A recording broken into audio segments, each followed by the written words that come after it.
Word of the Week. This weekly word is inspired by the Word of God. It's a 5-minute broadcast that will inspire, motivate, and introduce you to the Word of God by relating everyday words to scriptures. I'm your host, Oreen Newton. Let's get started. Hello, brothers and sisters. Welcome to the Word of the Week for the week of October 8, 2023. The word this week is gluttony, G-L-U-T-T-O-N-Y. The definition of gluttony is excess in eating or drinking, greedy or excessive indulgence. Our scriptures come from 1 Corinthians 10, chapter 31st verse. Whether then you eat or drink or whatever you do, do all to the glory of God. From Philippians 3rd chapter 19th verse. Their destiny is destruction. Their God is their stomach, and their glory is in their shame. Their mind is set on earthly things. From Proverbs 13 chapter 25th verse. The righteous has enough to satisfy his appetite, but the stomach of the wicked is in need. And from 1 John 2nd chapter 16th verse. For all that is in the world, the lust of the flesh and the lust of the eyes and the boastful pride of life is not from the Father, but it is from the world. You know, food and drink and material things are wonderful to enjoy.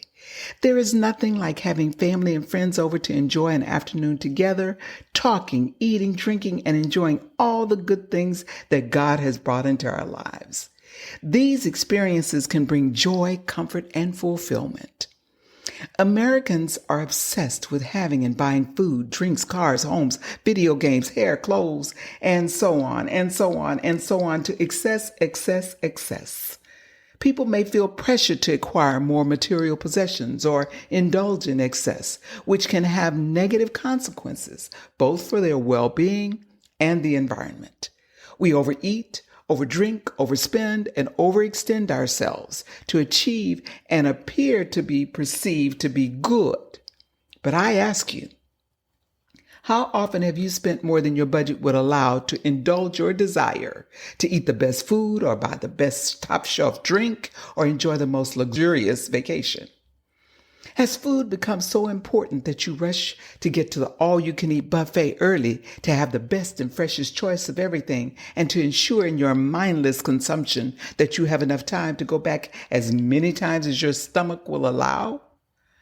How upset and impatient do you get after making your plate and you sit down to eat, that the cook who prepared the food is still in the kitchen trying to get their plate prepared so that they can join you?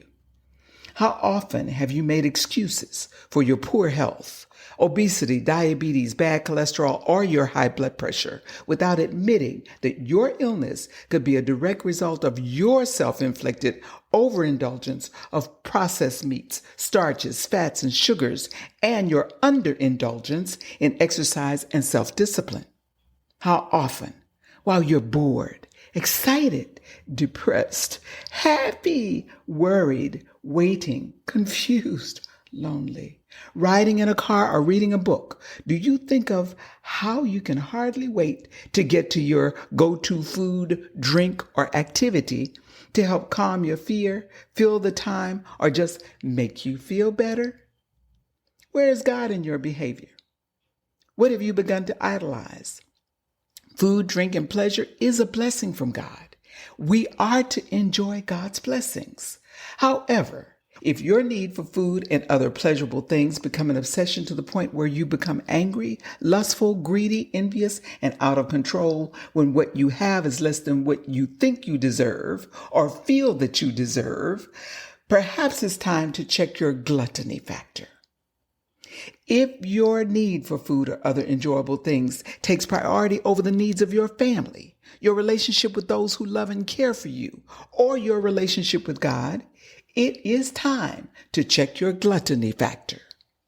If your need for food or other enjoyable things have made you fail to say thank you, depletes your attitude of gratitude, makes you lose sight of the things that you have the potential to achieve, or makes you lazy and unproductive, it is time to check your gluttony factor.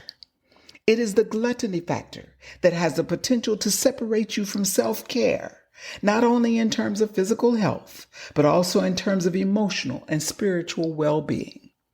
The gluttony factor can separate you from your most precious, essential need, a loving, satisfied, healthy relationship with the one who should matter to you most, yourself. God bless you. Oreen out. Thank you for listening. If you would like to receive a copy of the Word of the Week every week, please send me an email to candonewton@gmail.com. That's candonewton@gmail.com. And I'll send you one every week. God bless you. Oreen out.